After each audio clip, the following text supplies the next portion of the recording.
Assalamualaikum warahmatullahi taala wabarakatuh.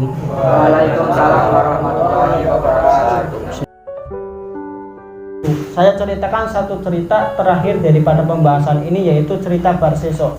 Mungkin Anda sudah mengetahui, tapi cerita Barseso yang diceritakan di dalam kitab An-Nawadir itu agak berbeda. Ceritanya gimana? Barseso itu termasuk orang yang luar biasa. Dia termasuk orang yang petapa yang luar biasa. Ini Topo Broto, yang gitu loh.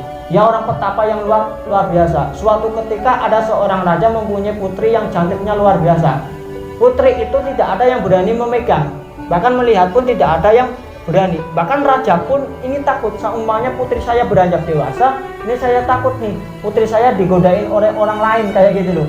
Maka dia mempunyai inisiatif, dipondokin aja kepada Kiai Barseso kayak gitu loh, ulama Barseso yang tokohnya luar biasa, yang zuhudnya luar biasa. Nah, ketika dia dibawa ke Kiai Barseso, ke ulama Barseso, ternyata ya apa? Yang luar biasa, diterima dengan apa adanya. Nah, ketika lama-kelamaan Kiai Barseso melihat kecantikan putri raja tersebut, wah wayune pol. Dia dibisikin iblis, sampean iku eman-eman ora dimplok kayak gitu tuh. Eman-eman ora dimplok kayak gitu. Eman-eman wis dimplok wae. Ketika itu dirabeni, diperkosa oleh Kiai Barseso. Lah, ketika diperkosa oleh Kiai Barseso kan otomatis hamil kayak gitu. Nah, ketika hamil dibisiki oleh iblis lagi, gue terkenal orang yang luar biasa baiknya. Kok sampai kelihatan, sampai ketahuan bahwasanya Anda menghamili anak raja.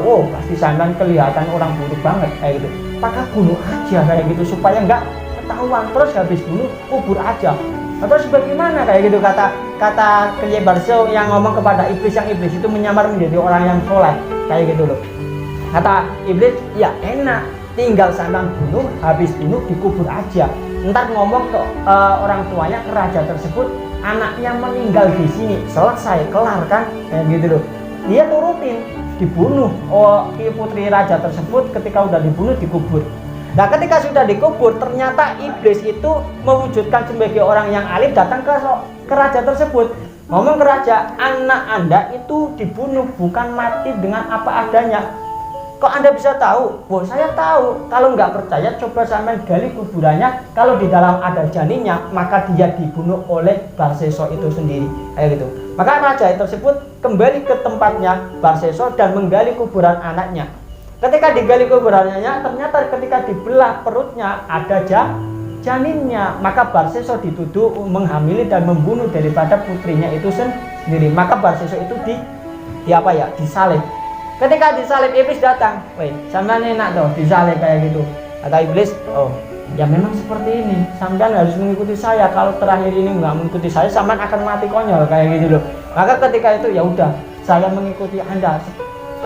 Yang penting Anda bisa melepaskan diri saya sendiri. Maka ketika mengikuti daripada iblis, dia meninggal.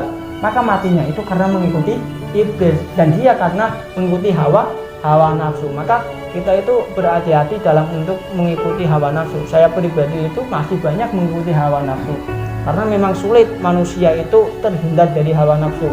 Karena manusia itu dititipkan oleh Allah 3 perkara. Yang pertama akal, yang kedua hawa nafsu, yang ketiga hati.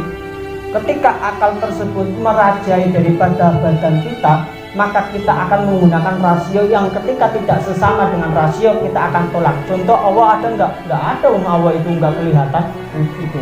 Akan menjadi ateis kayak gitu. Ketika nafsu merajai kita, merajai badan kita, maka kita tidak akan melihat di samping kita siapa saja.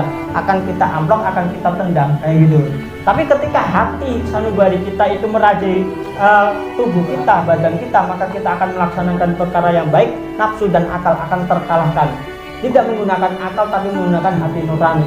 Kadang kita menggunakan akal tanpa menggunakan hati nurani. Contoh, sampean secara akal, umpama samanya Siti samanya ketuanya, gak usah dibantu, dia mampu kok, badannya besar kayak gitu loh. Kan menggunakan akal, secara akal memang mampu, tapi secara hati sanubari enggak seperti itu. Tapi kita berpikir, kasihan kayak gitu loh. Ada rasa kasihan, itu Anda berarti menggunakan hati sanubari. Kalau menggunakan akal berarti sampean ya nggak ada hati nurani kayak gitu. Maka kadang orang-orang mengatakan hati nurani itu lebih didahulukan daripada akal nurani kayak gitu. Apalagi syahwat nurani gitu, nafsu nurani itu yang nggak bisa. Yang dari saya banyak kesalahan, banyak kekurangan, saya minta maaf sebesar-besarnya. Akhirul kalam, assalamualaikum warahmatullahi wabarakatuh.